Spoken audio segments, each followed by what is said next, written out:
सद्गुरु श्री ब्रह्म चैतन्य महाराज गोंदवलेकर, इनका प्रवचन 8 फरवरी। नाम स्मरण जैसा दूसरा कल्याण नहीं। एक भला आदमी मुझे मिला और उन्होंने कहा, भगवान को देखने की इच्छा होती है, क्या आपने देखा है? मैंने कहा, हाँ देखा है। उन्होंने पूछा, क्या मैं देख पाऊंगा? मैंने कहा, देख पाओगे, किंतु इन आंखों से नहीं। भगवान को देखने के लिए विशेष दृष्टि लगती है। आज हमारी वैषयिक दृष्टि है। ऐसी दृष्टि भगवंत के लिए नहीं होती।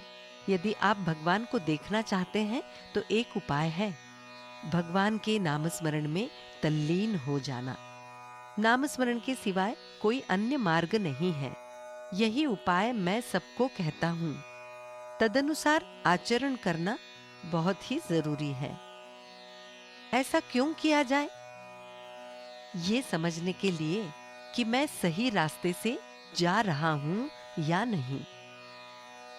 किंतु केवल मेरा कहना सुन लिया और छोड़ दिया तो सफलता नहीं मिलेगी।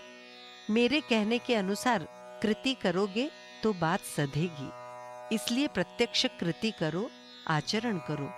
जितना आचरण में लाओगे उतनी ही सफलता मिलेगी। इसीलिए सबको नामस्मरण करना चाहिए। कल्याण के लिए नामस्मरण जैसा दूसरा कोई उपाय नहीं है। नामस्मरण सहज स्वभाव से अपने पास है।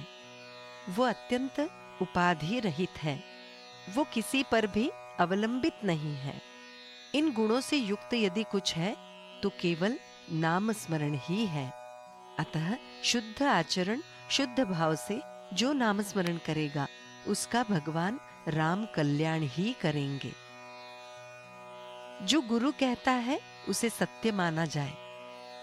किसी एक मार्ग से 100 कदम चलने पर यदि गुरु कहता है कि खजाना मिलेगा, तो दूसरे मार्ग से 200 कदम चलने पर भी क्या उपयोग होगा?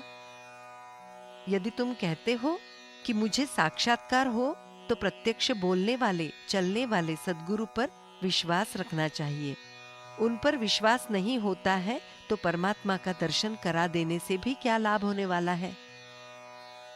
यदि आम चाहते हो तो गुठली बोनी चाहिए। सद्गुरु जो कहते हैं उस पर पूरा विश्वास चाहिए। मन चंचल होना ही नहीं चाहिए। हमें गुरु से एक रूप हो जाना चाहिए। नामस्मरण के अलावा कोई अन्य कल्याणकारी बात हो ही नहीं सकती। यदि तुम्हारी ये भावना है कि नामस्मरण करने से मेरे परिवार में बीमार आदमी है वो व्याधि मुक्त हो जाए, तो क्या ये तुम्हारी वैषयिक भावना नहीं हुई? व्याधि मुक्त होने पर जैसे हम बोतल से दवा फेंक देते हैं, वैसे ही हमारी आवश्यकता पूरी होने पर हम भगवान को भूल जाते हैं। जब तुम किसी इच्छा पूर्ति की कामना करते हो तो साफ है कि तुम्हारी साधना में कुछ दोष है। जब हम सद्गुरु पर पूरा भरोसा रखते हैं तो सुख दुख का कोई असर नहीं होता।